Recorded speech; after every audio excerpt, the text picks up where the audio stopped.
We have an Arlecchino rerun incoming, and naturally the big question is, should you get her? Look, I like Arlecchino. She's actually fun to play. She continues to have this unique mechanic of being the Deathwing from Heroes of the Storm, and despite not being the strongest Pyro DPS of all time right now, she does still have the strongest normal attack-based Pyro damage as far as I can tell. Her normal attacks are at least stronger than, let's say, Mavuika's bike normal attacks. Just as a reminder of how Arlecchino works, the general idea is to use her skill to mark an enemy, swap to the rest of the team to set up and let the mark cook, then return to Father to collect the mark that gives her a whole heap of Bond of Life, and then boost her damage significantly. I haven't thought about how the math of her damage buff works, but suffice to say, the more Bond of Life that she has at the moment, the more damage her normal attacks do. So she front loads her DPS really well, but towards the end of her uptime, she's not doing that much damage. Normal attacking with Bond of Life also reduces the cooldown of her skill, and if you ever need to heal, you can use her ult. That actually heals her based on how much Bond of Life she has, but it also heals more than her Bond of Life, so by clearing her Bond of Life, you then heal the excess. There is a secret technique where if you're fighting more than 3 enemies, you don't even need to wait, because if you hit all 3 of them with a mark and then immediately collect all 3 marks despite not letting them cook, this will actually give you the maximum Bond of Life, at least in C0, that you can get from one use of her skill anyway, even if you were to let the marks cook.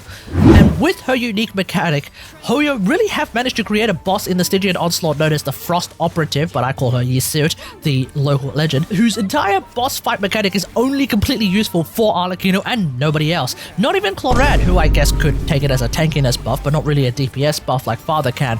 Only Arlecchino can appreciate the endlessly regenerating Bond of Life from this boss fight. And it's interesting that this is the case, because if you look at the other 2 bosses in this current Stygian Onslaught, the unicorn monster thing, the Frost Knight Hera, I'm not entirely sure who that is supposed to be Shilling, whereas Sigrun has a mechanic that actually works for both Flynn's teams, Ineffa teams, Neffa teams. Yeah, you don't necessarily need to use Neffa, but for Yseut the Frost Operative, it's only Arlecchino who can actually take full advantage of this, so that's kind of hilarious right there. Arlecchino is also probably one of the most versatile DPS characters in the game. There's no real limitations to her team building. She is normal attack based, so she works perfectly fine with off-field DPS characters, including Xingqiu and Yalan. She doesn't need a healer. In fact, she can't use a healer.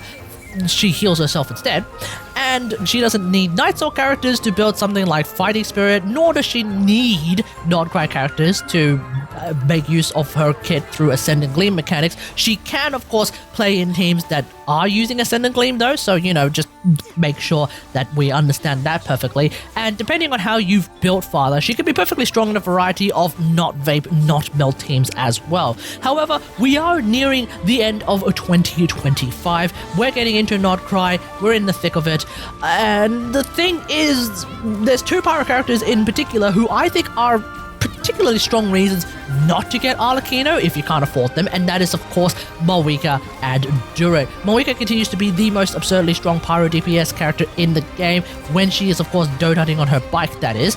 And if you know, you know, but suffice to say, Durin is shaping up to be a very interesting Pyro off-fielder who can both support the team and do a pretty sizable amount of damage himself. Durin is slated to show up next patch. We're also due for a Mavuika rerun as well, so I think my answer to should you get Arlecchino is precisely this.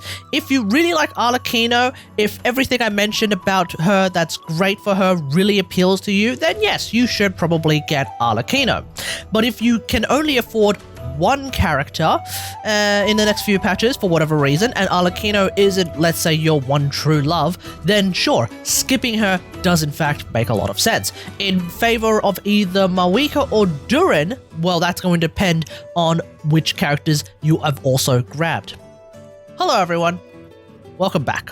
That concludes the main opinion of this video, so if you liked that, and if that helped you make up your mind, then please don't forget to like the video and do what 90% of y'all haven't done, which is, of course, subscribing to the channel. I have been taking a small break from playing Genshin in favor of playing a lot of Duet Night Abyss, so maybe I'll do a video on that game at some point to kind of review it, talk about how I've been going with it. I don't know, we'll just have to see.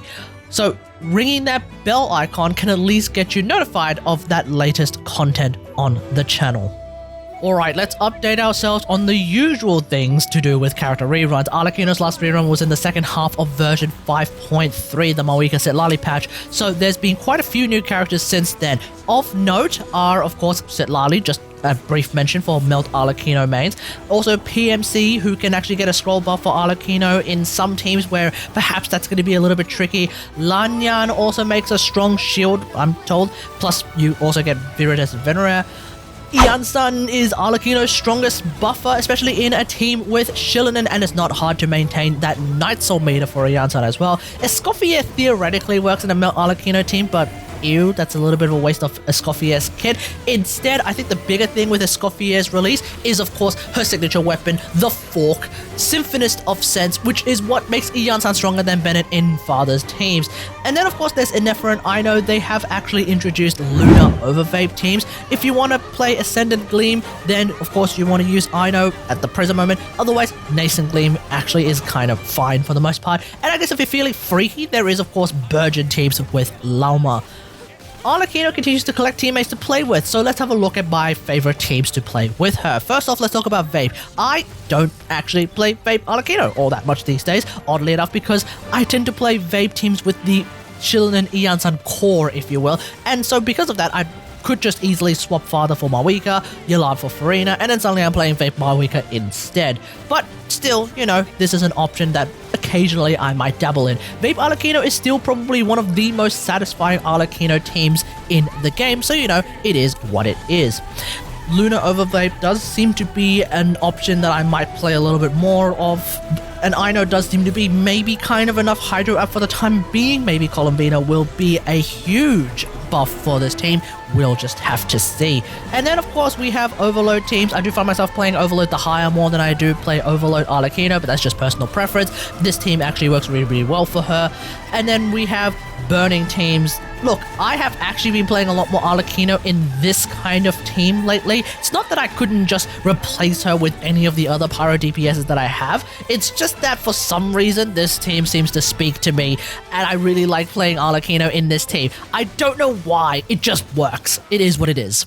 I don't play Melt Arlecchino, for the record. I could, if I want to, with Rosaria, and I suppose if I ever got Citlali, then it'd be a lot stronger. But I just don't care about that. Has anything changed with building Arlecchino? No.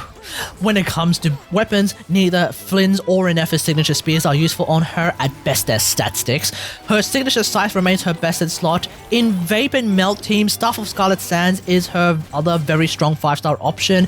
Otherwise, if you accidentally get it, or in my case if you go out of your way to grab it, Jadewing Spear is pretty damn good. The 3 new 4-star spears aren't useful on Father. The Torch is maybe okay if you're super desperate. The Notcry Craftable is all about Lunar Charge DPS, and Sacrifice's Staff is all about off-field skill DPS, which is not what Arlecchino is about.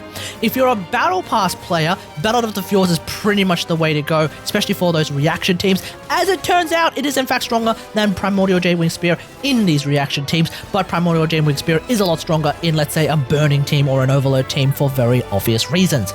Otherwise, Deathmatch is really, really good as well. If you have Missive Windspear from the event, this weapon is probably her best free-to-play weapon. Come to think of it, we really don't have a particularly good free-to-play option for Arlecchino, do we? I suppose there's White Tassel, but ew, that's a 3-star weapon on a 5-star character. Gross. Maybe Blackcliff if you've managed to accumulate the Star Glitter, but I wouldn't really be recommending it myself. When it comes to artifact sets, just stick to Whimsy if you have the time and energy to farm it. Especially if you're keen on playing a Burning team, then you can double farm for Emily as well. If you don't have a good set of that, then Gladiators is perfectly fine. I probably wouldn't bother doing 2-piece.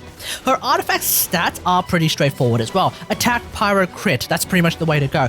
EM Sands is fine if you're playing Melt of Vape, but with how many hits that she does, Attack Sands does seem to be better in the long run. And finally, let's have a look at her constellations. You absolutely do not need her constellations. They are just all forms of DPS increases, but she's already doing a pretty good amount of damage anyway. I, for one, would never bother going for them unless she's somehow running with a very exciting 4-star on her banner. We know this time that this is not the case, but that being said, let's go through them. C1 is, I think, plus 100% increase to the already plus 238% damage increase when there's a Bond of Life at crowned normal attacks, so it's quite good. She also gets interruption resistance, which can be nice, but I'd rather just play with the higher C1 Xilonen or a shield on the team. C2 makes the marks instantly cook. Not sure if that makes a huge difference in the way you play her in teams, but I suppose it could be useful in a pinch. You also do a great big damage hit, about 1.35x her ult maybe, when you collect those marks. C3 is normal attack levels, C5 is ult levels, both are useful.